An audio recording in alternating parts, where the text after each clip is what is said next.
إن الحمد لله نحمده ونستعينه ونستغفره ونعوذ بالله من شرور أنفسنا ومن سيئات أعمالنا من يهده الله فلا مضل له ومن يضلله فلا هادي له وأشهد أن لا إله إلا الله وحده لا شريك له وأشهد أن محمدا عبده ورسوله أرسله بالحق بشيرا ونذيرا وداعيا إلى الله بإذنه وسراجا منيرا أما بعد فأعوذ بالله من الشيطان الرجيم بسم الله الرحمن الرحيم يا أيها الذين آمنوا اتقوا الله حق تقاته ولا تموتن إلا وأنتم مسلمون وقال الله سبحانه وتعالى يا أيها الناس اتقوا ربكم الذي خلقكم من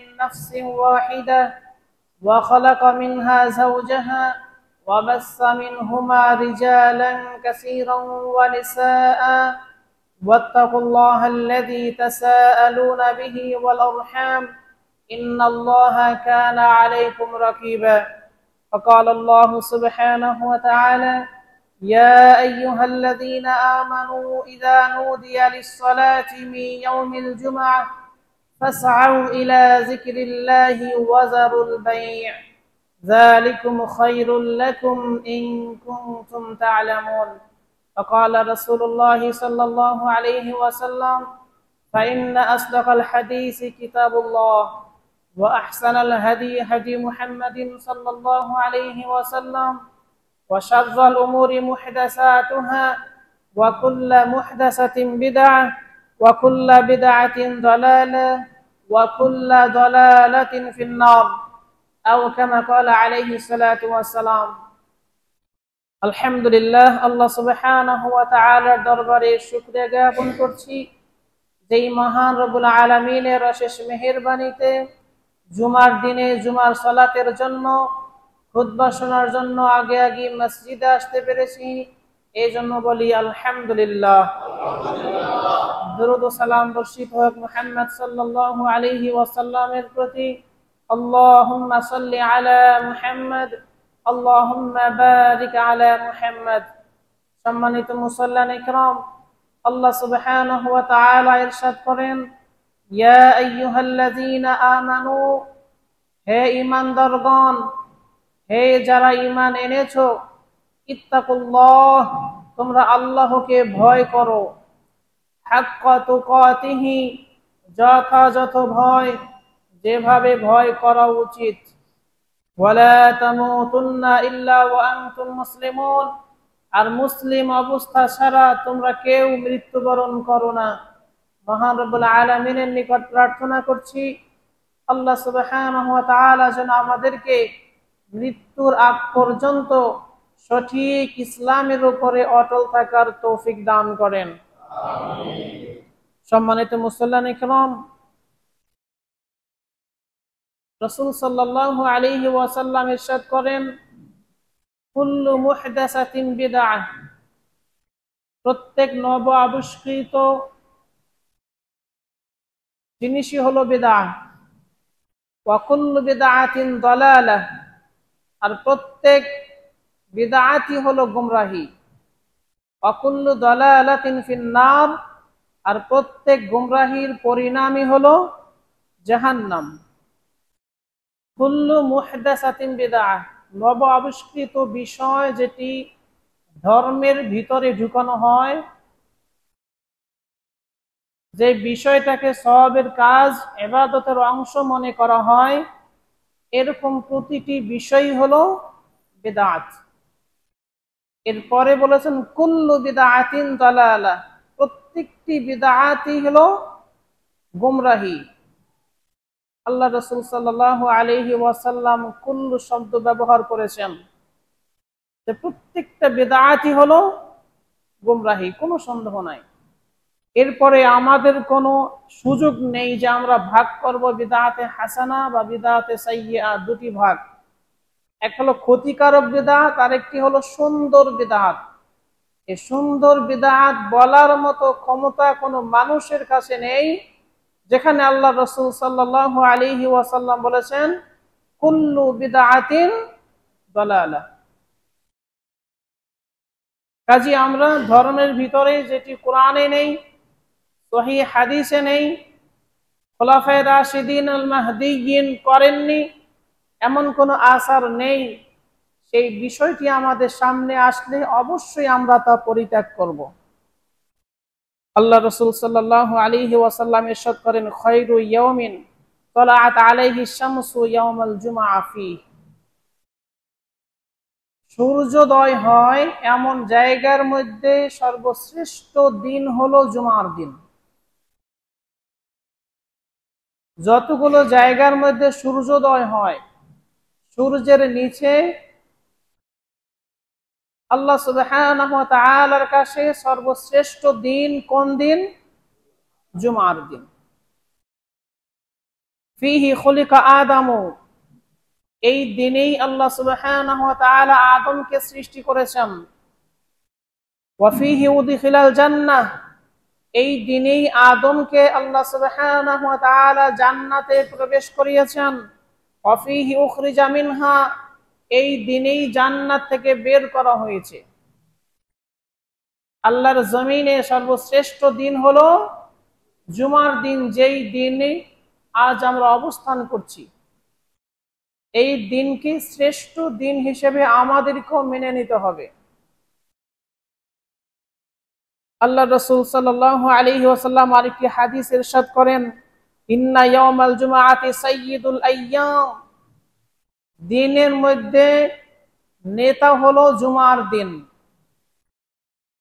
ওয়া আ'যামুহা ইনদাল্লাহ, আল্লাহর নিকট মর্যাদাশীল দিন হলো জুমার দিন।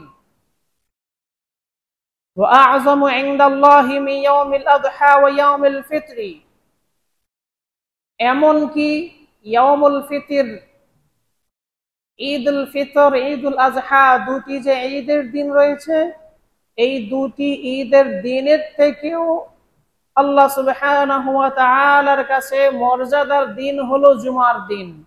সুবহানাল্লাহি ওয়া বিহামদিহি। বাৎসরিক উৎসবের দুটি দিন, ঈদুল আযহা, ঈদুল ফিতর, আল্লাহ রাসূল সাল্লাল্লাহু আলাইহি ওয়াসাল্লাম বলেছেন সেই দুটি দিন থেকেও আল্লাহ সুবহানাহু ওয়া তাআলার কাছে মর্যাদার দিক থেকে শ্রেষ্ঠ হলো জুমার দিন। ফিহি খামসু খিলালিন, এই দিনের 5টি বৈশিষ্ট্য রয়েছে। খালাকাল্লাহু ফিহি আদম, এই দিনে আল্লাহ সুবহানাহু ওয়া তাআলা আদমকে সৃষ্টি করেছেন। ওয়া আহবাতাল্লাহু ফিহি আদামা ইলাল আরদ, এই দিনেই আল্লাহ সুবহানাহু ওয়া তাআলা আদমকে এই জমিনে, এই পৃথিবীতে পাঠিয়েছেন। ওয়া ফিহি তাওয়াফাল্লাহু আদম, এবং এই দিনেই আদমকে ওফাত দিয়েছেন। ওয়া ফিহি সাআতুন, এই দিনে এমন একটি সময় রয়েছে লা ইয়াসআলুল্লাহা ফিহাল আবদ শাইআন ইল্লা আ'তাহু, যেই সময়ে আল্লাহর বান্দারা আল্লাহর নিকট প্রার্থনা করলে আল্লাহ সুবহানাহু ওয়া তাআলা তা দিয়ে দেন। ইল্লা হারামান, হারাম ব্যতীত, কোন হারাম জিনিস পাওয়া ছাড়া হালাল পন্থায় যদি কোনো বান্দা আল্লাহ সুবহানাহু ওয়া তাআলার কাছে চায়, আল্লাহ সুবহানাহু ওয়া তাআলা দিয়ে দেন। এমন একটি সময় এই জুমার দিনের মধ্যে রয়েছে। এই কোন সময়, এটা নিয়ে দুটি মত পাওয়া যায়। ইমাম যখন মেম্বারে ওঠেন সালাত শেষ হওয়া পর্যন্ত, খুতবার ভিতরে যে দোয়া হয় সে দোয়া। আরেকটি হাদিসে পাওয়া যায় আসরের পর, আসর থেকে মাগরিব পর্যন্ত।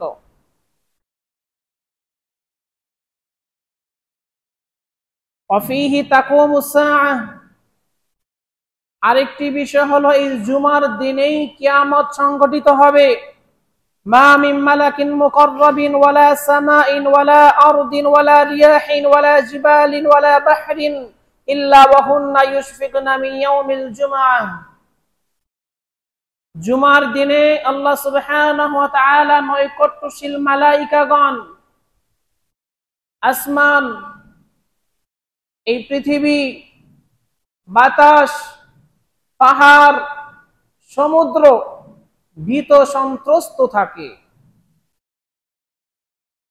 জুমার দিনে আল্লাহর নৈকট্যশীল মালাইকা পর্যন্ত, আসমান পর্যন্ত, এই জমিন, সাহার, সাগর, পর্বত, বাতাস এগুলো ভীত সন্ত্রস্ত থাকে। এর কারণ এই দিনেই কিয়ামত সংঘটিত হবে, এই জন্য এগুলো সব ভীত সন্ত্রস্ত থাকে। কিন্তু পরিতাপের বিষয়, আমরা জুমার দিনের গুরুত্ব বুঝি না। জুমার দিন আসলে আমাদের রাষ্ট্রীয়ভাবে ছুটি থাকে। সপ্তাহের মধ্যে ৬টি দিন কাজে ব্যস্ত থাকে। এই দিনটিতে ছুটি পেয়ে আল্লাহর আনুগত্য করার সুযোগ ছিল, আল্লাহ সুবহানাহু ওয়া তাআলা নৈকট্য লাভের সুযোগ ছিল, কিন্তু না করে এই দিনটিতে বেশিরভাগ হারাম কাজে লিপ্ত হচ্ছে। এর কারণ এই দিনে শরিয়াতে যে গুরুত্ব রয়েছে, আল্লাহ সুবহানাহু ওয়া তাআলার কাছে যে গুরুত্ব রয়েছে,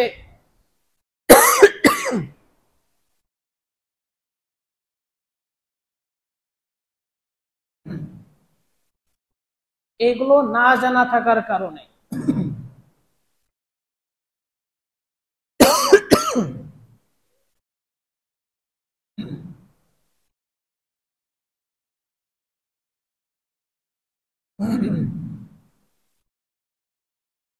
আল্লাহ রাসূল সাল্লাল্লাহু আলাইহি ওয়াসাল্লাম আরেকটি হাদিস ইরশাদ করেন,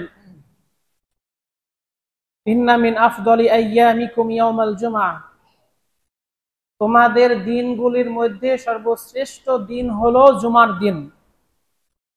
ফাআকসিরু আলাইয়া মিনাস সালাতি, এই দিনে আমার প্রতি তোমরা বেশি বেশি দুরূদ পাঠ করো, সালাত এবং সালাম আমার নিকট বেশি বেশি পেশ করো। ফাইন্না সালাতাকুম মা'রুদাতুন আলাইয়া, কেননা তোমরা যদি আমার প্রতি দুরূদ পাঠ করো, আমার নিকট তা পেশ করা হয়। ফাকালু ইয়া রাসূলুল্লাহ, সাহাবায়ে কেরাম ইরশাদ করলেন, ইয়া রাসূলুল্লাহ সাল্লাল্লাহু আলাইহি ওয়াসাল্লাম, ওয়া কাইফা তু'রাদু সালাতুনা আলাইকা ওয়া ক্বাদ আরিমতা, কিভাবে আপনার নিকট আমাদের দুরূদকে পেশ করা হবে,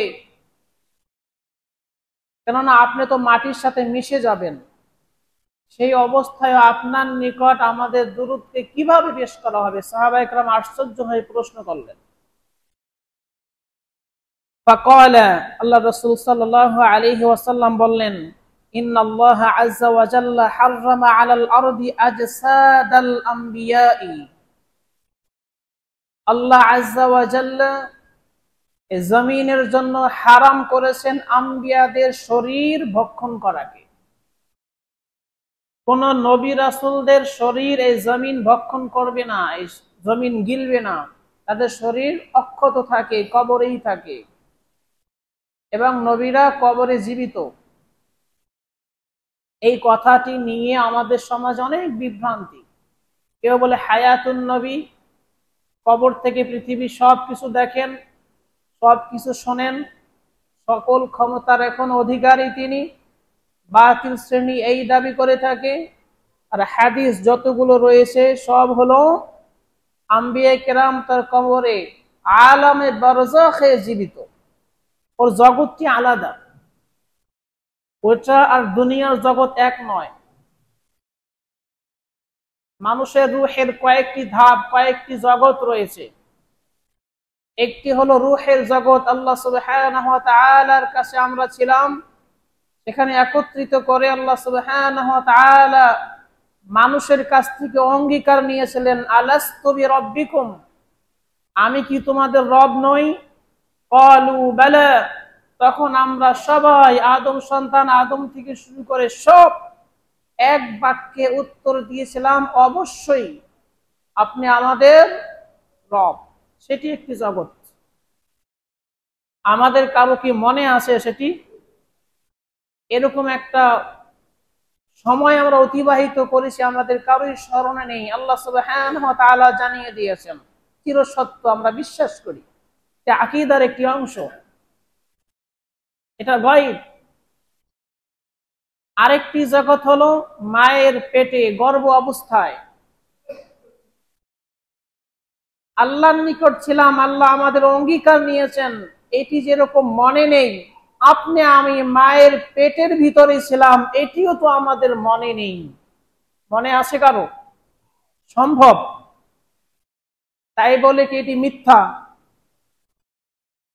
যারা বলে যেগুলো আমাদের স্মরণে নেই সেগুলো সব মিথ্যা, যা দেখি না তা বিশ্বাস করি না, সেই লোকগুলোকে যদি বলেন আপনি আপনার মায়ের পেটে ছিলেন, এরকম কোন কথা, এরকম মুহূর্তের কথা আপনার মনে আছে কিনা, কোন ব্যক্তি বলতে পারবে না যে আমার মনে আছে।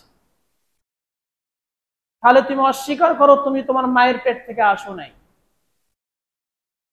যদি এটি সত্য হয়ে থাকে তাহলে আল্লাহ সুবহানাহু ওয়া তাআলার কাছে আমরা সবাই ছিলাম, সেখানে আল্লাহ সুবহানাহু ওয়া তাআলা আমাদের অঙ্গীকার নিয়েছেন, মায়ের পেটে যেরকম ছিলাম সত্য, এটিও তার থেকে বেশি সত্য।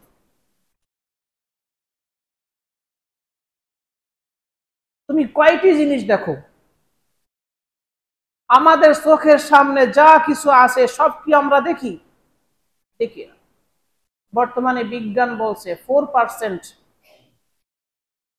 শতকরা 4 ভাগ আমরা আমাদের চোখে দেখি, আমাদের সামনে আছে, 96 ভাগ আমরা দেখি না। 96 ভাগ আমরা দেখি না, আমাদের চোখের সামনে আছে। অনুবীক্ষণ যন্ত্র লাগালে তখন চোখে যা দেখি না তার অনেকাংশই তখন দেখা যায়। যা দেখি না তা বিশ্বাস করি না, তুমি সব অস্বীকার করো। মায়ের পেটের একটি জগৎ, পৃথিবীতে আসলাম এটি আরেকটি জগৎ, মরে যাব আলামে বারজাখ, কবরের আরেকটি জীবন, আরেকটি জগৎ, এরপরে হাসরের ময়দানে সকলকে উঠানো হবে, সেটি আরেকটি জগৎ, বিচার ফয়সালা হবে, জাহান্নাম জান্নাত আরেকটি জগৎ। প্রত্যেকটার ভাগ রয়েছে আলাদা আলাদা। আল্লাহ রাসূল সাল্লাল্লাহু আলাইহি ওয়াসাল্লাম দুনিয়ার ইহলৌকিক জীবন ত্যাগ করে পরলৌকিক জীবনের প্রথম ধাপ আলমে বারজাখে জীবিত আছেন। আমরা অস্বীকার করি না, এটা স্বীকার করি, সহিহ হাদিস দ্বারা প্রমাণিত। কিন্তু আপনারা যেটা বলেন যে কবরে হায়াতুন নবী, মানে কবরে জীবিত আছেন, আপনারা আমার কথা শোনেন, আপনার আমার যত দুরূদ এগুলো উনি আসেন, এরকমও কেউ বিশ্বাস করে? এখন কি এমনও মানুষ আছে যারা বক্তব্য দিয়ে থাকে তাদের কোন বুজুর্গ তার কাছে গিয়ে সালাম দিয়েছে, আল্লাহ রাসূল সাল্লাল্লাহু আলাইহি ওয়াসাল্লাম হাত বের করে দিয়েছেন, মুসাফা করেছেন। নাউযুবিল্লাহি মিন যালিক। এগুলো আলোচনায় আসবে, যখন বিষয়গুলো আসবে ইনশাআল্লাহ। এখানে যে কথা হলো, আল্লাহ রাসূল সাল্লাল্লাহু আলাইহি ওয়াসাল্লাম যখন বললেন তোমরা বেশি বেশি জুমার দিন আমার প্রতি দুরূদ পাঠ করো, কেননা তোমরা দুরূদ পাঠ করলে আমার নিকট পেশ করা হয় একদল মালাইকা, এই কাজের জন্যই নিযুক্ত করা আছে, যে প্রান্তীয় হোক তার উম্মত দুরূদ পাঠ করলে মালাইকারা গিয়ে আল্লাহ রাসূল সাল্লাল্লাহু আলাইহি ওয়াসাল্লামের কাছে পেশ করে, তার নাম, তার বাপের নাম ধরে। সাহাবায়ে কেরাম সেই সময় জানতেন না, এই জন্য বললেন সবাই যেহেতু মাটির সাথে মিশে যায়, আপনিও তো মারা যাবেন, মিশে যাবেন, কিভাবে পেশ করা হবে? আল্লাহ রাসূল সাল্লাল্লাহু আলাইহি ওয়াসাল্লাম জানিয়ে দিলেন যে নবী রাসূলদের দেহকে মাটির জন্য হারাম করেছেন, তাদের দেহকে মাটি খাবে না, অবস্থায় পেশ করা হবে। কাজী জুমার দিনের একটি অন্যতম আমল হলো আল্লাহ রাসূল সাল্লাল্লাহু আলাইহি ওয়াসাল্লামের দুরূদ পাঠ করা। জুমার দিনের সর্বশ্রেষ্ঠ ইবাদত হলো জুমার সালাতে মসজিদে গমন করা।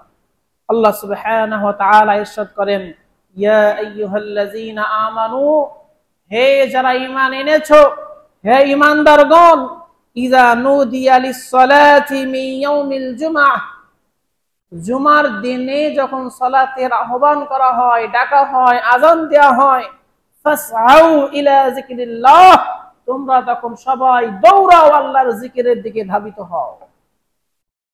ওয়াজারুল বাই', ব্যবসা বাণিজ্য পরিত্যাগ করো। যালিকুম খায়রুল লাকুম, এটি তোমাদের জন্য উত্তম। ইন কুনতুম তা'লামুন, যদি তোমরা জানতে। এখানে যে বিষয়টা কোট করতে চাই সেটি হলো ফাসআউ ইলা যিকরিল্লাহ, আল্লাহর জিকিরের দিকে দৌড়াও। এই জিকির কি? এই জিকির হলো সালাত, এই জিকির হলো খুতবা, এই জিকির খুতবা।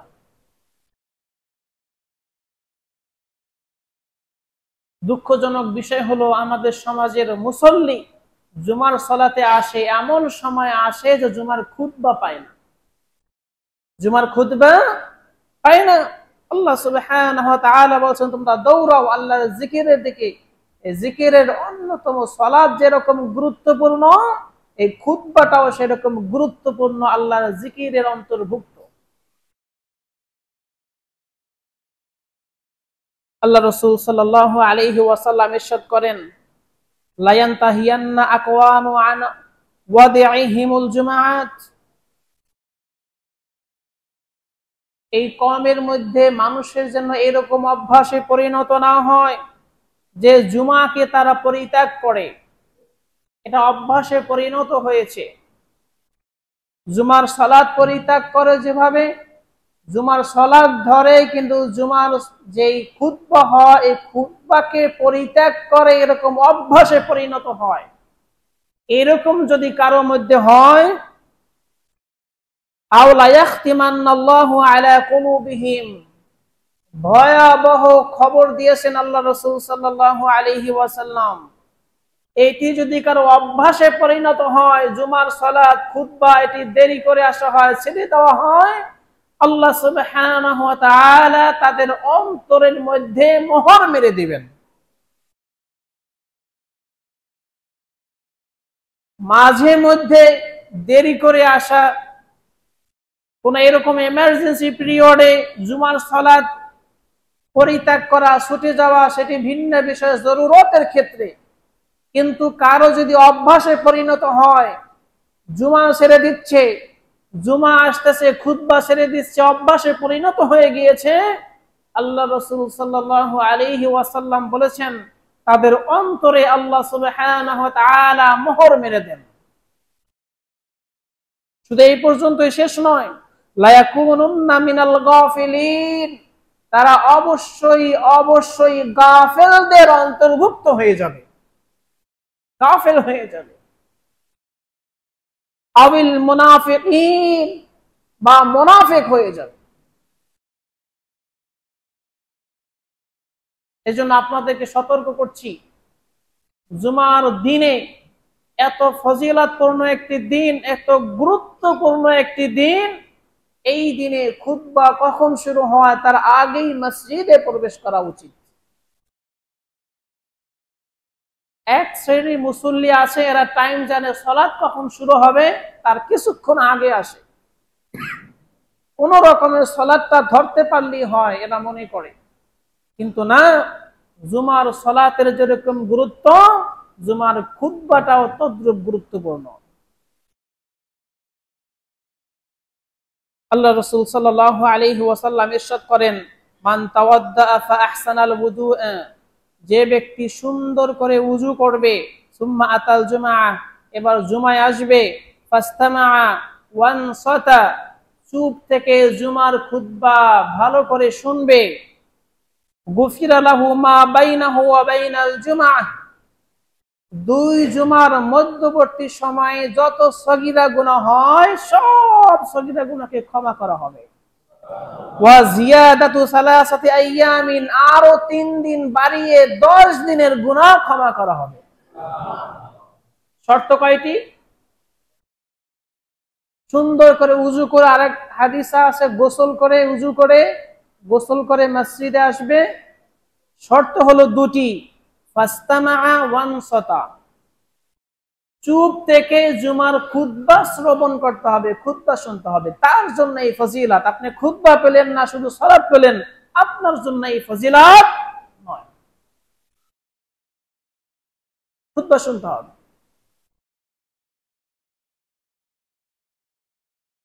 আল্লাহ রাসূল সাল্লাল্লাহু আলাইহি ওয়াসাল্লাম বলেছেন, মানে গবাররাত কদামাহু ফি সাবিলিল্লাহি হারামাহুল্লাহু আলান নার। যার পদদ্বয় আল্লাহর রাস্তায় ধুলোয় ধূসরিত হয়, সেই পাকে আল্লাহ সুবহানাহু ওয়া তাআলা জাহান্নামের জন্য হারাম করে দিয়েছেন। আপনি হেঁটে হেঁটে মসজিদের দিকে আসছেন জুমার জন্য, মসজিদে আসছেন সালাতের জন্য, আপনার পায়ে যে ধুলায় ধূসরিত হয়, এই পাকে আল্লাহ সুবহানাহু ওয়া তাআলা জাহান্নামের জন্য হারাম করে দিয়েছেন।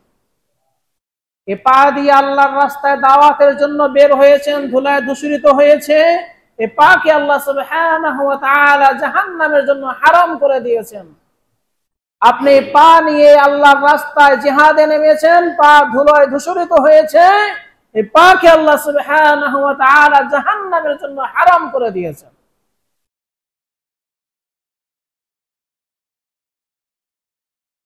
আল্লাহ রাসূল সাল্লাল্লাহু আলাইহি ওয়াসাল্লাম আরেকটি হাদিসে ইরশাদ করেন, হাযা ইয়াউমু ঈদিন জাআলাহুল্লাহু লিল মুসলিমিন।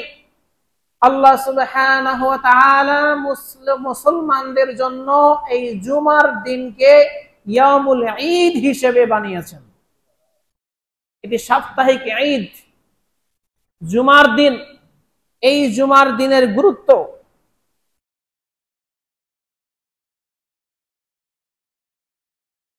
আল্লাহ রাসূল সাল্লাল্লাহু আলাইহি ওয়াসাল্লাম আরেকটি হাদিসে ইরশাদ করেন, মান গাসসালা ইয়াওমাল জুমআতি ওয়া গাতাসালা। যে ব্যক্তি জুমার দিনে উত্তম রূপে গোসল করবে, সুম্মা বাক্কারা ওয়া বাতাকারা, আগে আগে সকাল সকাল মসজিদে গমন করবে, আগে আগে আসবে, প্রথম প্রহরেই মসজিদে চলে আসবে। ওয়া মাশা ওয়া লাম ইয়ারকাব, এবং হেঁটে হেঁটে আসবে, আরোহণ করবে না, যানবাহনে চড়বে না। ওয়া দানা মিনাল ইমামি, ইমামের কাছাকাছি বসবে, ইমামের কাছাকাছি হবে। ফাস্তামা ওয়া লাম ইয়ালগু, মনোযোগের সাথে খুতবা শ্রবণ করবে, কথা বলবে না। কানা লাহু বিকুল্লি খুতওয়াতিন, তার প্রত্যেকটি পদক্ষেপের জন্য আল্লাহ সুবহানাহু ওয়া তাআলা আমালু সানাতিন আজরু সিয়ামিহা ওয়া কিয়ামিহা, তার প্রত্যেকটি পদক্ষেপের বিনিময়ে আল্লাহ সুবহানাহু ওয়া তাআলা 1 বছর টানা সিয়াম রাখলে, 1 বছর টানা তাহাজ্জুদের সালাত আদায় করলে যেই পরিমাণ সওয়াব হয়, আল্লাহ সুবহানাহু ওয়া তাআলা তাকে দান করবেন। চিন্তা করেন, কোন মানুষের পক্ষে সম্ভব যে টানা 1 বছর সিয়াম রাখবে, তাহাজ্জুদের সালাত একদিনও মিস দিবে না। কোন ব্যক্তি যদি এরকম থেকে থাকে, তার যেই পরিমাণ সওয়াব হয়, কোন ব্যক্তি যদি এই আমলগুলো করে, সেটি কি উত্তম রূপে গোসল করবে, আগে আগে মসজিদে আসবে, দেরি করে না। এই সওয়াব পেতে হলে কি করতে হবে? আগে আগে মসজিদ আসতে হবে, অন্তত পক্ষে ইমাম মেম্বারে ওঠার আগেই আসতে হবে। কমসে কম ইমাম মেম্বারে ওঠার আগেই আসতে হবে, এবং ইমামের কাছাকাছি বসতে হবে, যতদূর সম্ভব ইমামের কাছাকাছি আসতে হবে, এবং উত্তম রূপে মনোযোগের সাথে খুতবা শ্রবণ করতে হবে। কোনো ধরনের কথা বলা যাবে না। এর প্রত্যেকটি পদক্ষেপে আল্লাহ সুবহানাহু ওয়া তাআলা 1 বছরের সিয়াম এবং কিয়ামের সওয়াব দান করবেন। আলহামদুলিল্লাহ, আমাদের রাষ্ট্রীয়ভাবে ছুটি, তারপরেও প্রাইভেট লেভেলের কোনো প্রতিষ্ঠান খোলা থাকে, কিন্তু যাদের ছুটি থাকে, এই ফজিলাত তারা প্রত্যেকেই গ্রহণ করতে পারে। তারা পেতে পারে না? আজকে তো কাজের চাপ নাই, অফিস খোলা নাই, আপনি আগে আগে গোসল করে আপনি মসজিদে চলে আসেন।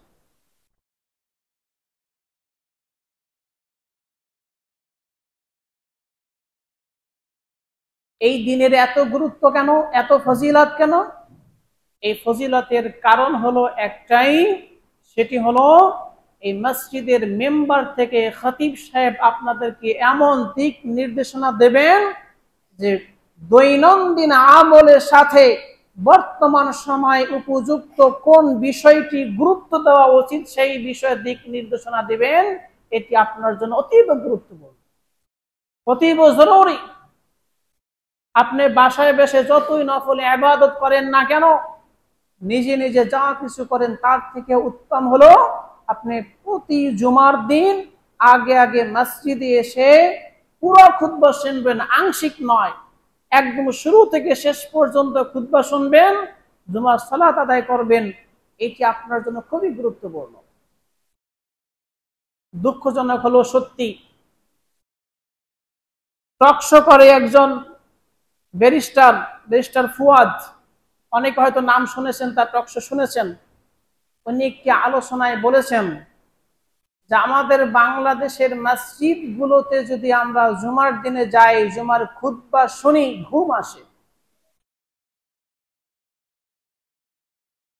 যেরকম সেজে গুজে আতর সুরমা গোলাপ লাগিয়ে মসজিদে যায়, এত গুরুত্বের সাথে যায়, মসজিদের যে খোরাক দেওয়া উচিত, দরকার, কর্তব্য, সেই জায়গা থেকে সেটি না পেয়ে গুরুত্ব অনুধাবন করে না। এজন্য মানুষ মসজিদে অধিকাংশ দেরি করে যায়, যারাও যায় মসজিদে গিয়ে ঘুমায়। এর অন্যতম কারণ যোগ্যতা সম্পন্ন খতিব বাংলাদেশের মসজিদ গুলোতে নেই।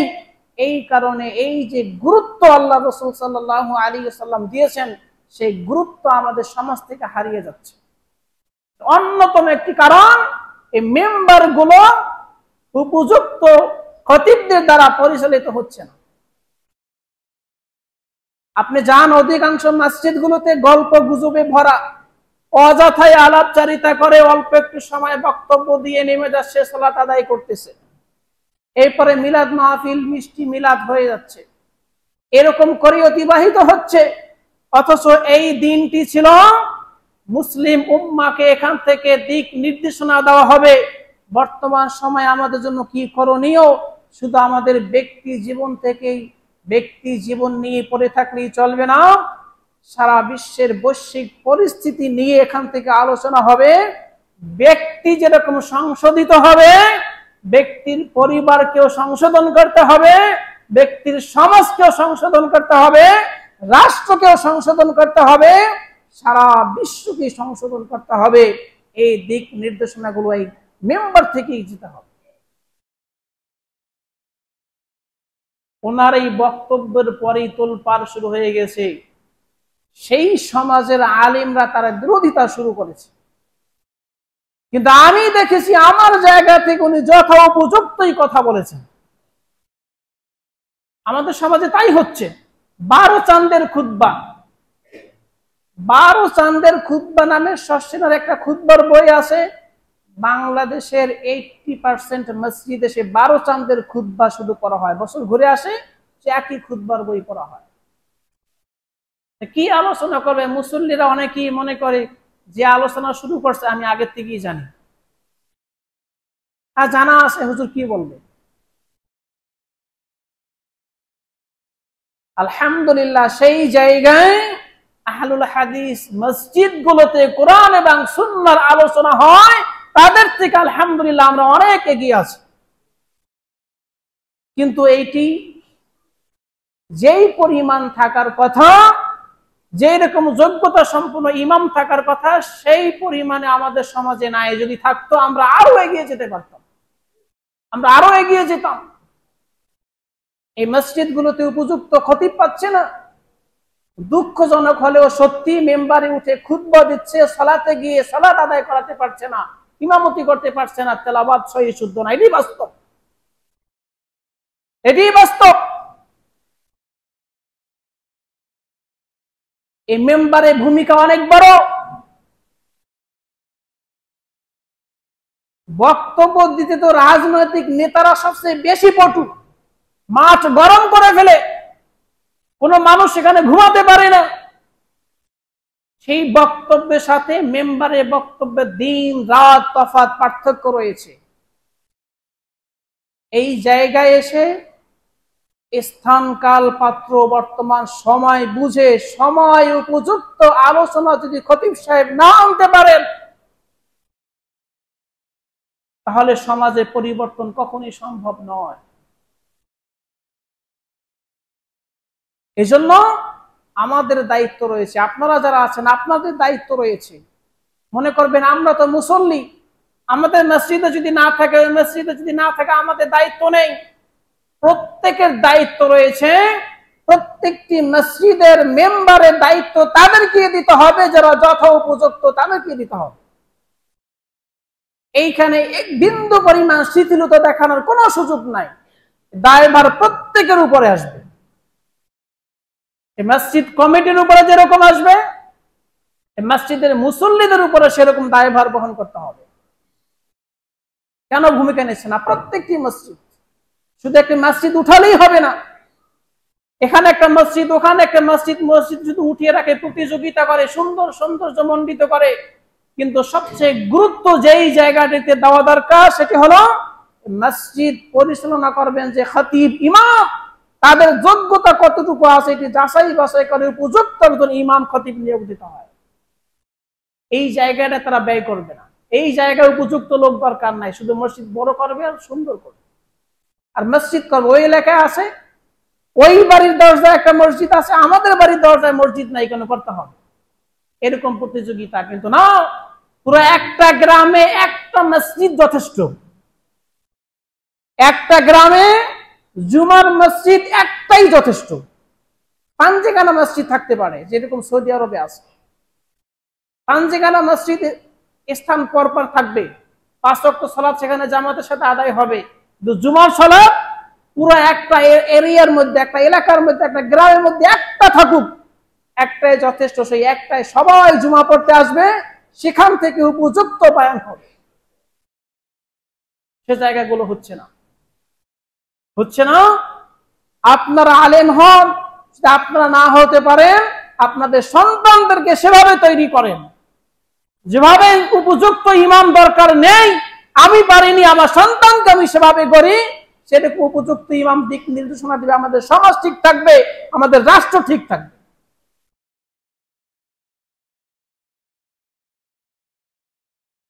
এই জন্য এইখানেও সমস্যা, মুসল্লিদের মধ্যেও সমস্যা। এরাও আসবে সবার দেরি করে আসবে, খুতবা শুনবেই না, শুধু সলাতে এসে যোগাযোগ করবে, সলাতে যোগ দেবে। আর ইমাম সাহেবের যে দায়িত্ব, ইমাম সাহেবের দায়িত্ব জায়গা থেকে সেও ব্যর্থ। উভয় দিকের ব্যর্থতার কারণে আমাদের সমাজের এত অধঃপতন আজকে। আল্লাহ সুবহানাহু ওয়া তাআলা আমাদেরকে বোঝার উপলব্ধি করার তৌফিক দান করুন। রব্বানা আতিনা ফিদ দুনিয়া হাসানাহ ওয়া ফিল আখিরাতি হাসানাহ ওয়া কিনা আযাবান নার। আলহামদুলিল্লাহ ওয়াসসালাতু ওয়াসসালামু আলা রাসূলিল্লাহ, আম্মা বা'দ। আউযু বিল্লাহি মিনাশ শাইতানির রাজীম। বিসমিল্লাহির রাহমানির রাহিম। ইন্নাল্লাহা ওয়া মালাইকাতাহু ইউসাল্লুনা আলান নবী ইয়া আইয়ুহাল্লাযীনা আমানু সাল্লু আলাইহি ওয়া সাল্লিমু তাসলিমা। اللهم صل على محمد وعلى آل محمد كما صليت على إبراهيم وعلى آل إبراهيم إنك حميد مجيد. اللهم بارك على محمد وعلى آل محمد كما باركت على إبراهيم وعلى آل إبراهيم إنك حميد مجيد. সম্মানিত মুসল্লিয়ান ইকরাম, আজকের জুমার খুতবায় বিশেষ করে আপনাদেরকে যে বিষয়টির প্রতি দৃষ্টি আকর্ষণ করতে চেয়েছি সেটি হলো জুমার দিনে যে গুরুত্ব, সেই গুরুত্ব আমরা অনুধাবন করতে ব্যর্থ হয়েছি। অধিকাংশ মানুষের জুমার দিন কাটে হলো বাজার ঘাটে, হারাম বিনোদনে, অবসর সময় অলসভাবে কাটিয়ে ঘুমিয়ে, এভাবেই দিন চলে যাচ্ছে। অথচ বাংলাদেশে আমাদের জন্য বিশেষ সুযোগ ছিল এই দিনটিতে বেশি ইবাদত করে আল্লাহর নৈকট্যশীল হওয়ার। এরকম শুক্রবারে জুমার দিনে রাষ্ট্রীয়ভাবে ছুটি পৃথিবীতে কম দেশেই আছে। আলহামদুলিল্লাহ আমাদের দেশে তো আছে, এটি নিয়ামত। এই নিয়ামতের শুকরিয়া আদায় কি এই দিনটি পরিপূর্ণভাবে আল্লাহর আনুগত্য কাটিয়ে। এই দিনের আরেকটি ফজিলতপূর্ণ আমল হলো সূরাতুল কাহফ তেলাওয়াত করা। এক জুমায় আপনি সূরাতুল কাহফ তেলাওয়াত করবেন, এক জুমা থেকে আরেক জুমা মধ্যবর্তী সময়ের জন্য আপনার জন্য আল্লাহ নূর বানিয়ে দেবেন। নূরবানি আলো। চোখ ঠিক আছে, সামনে যা আসে যদি আলো না থাকে আপনি দেখতে পারবেন না। চোখ ঠিক থাকতে হবে, আলো লাগবে। আলো হলো আপনার সূরাতুল কাহফ তেলাওয়াত করবেন, সারা সপ্তাহের জন্য আলো। আপনার জন্য পেরেশানি দূর হবে, আপনার জন্য ইবাদত গুলো করা সহজ হবে।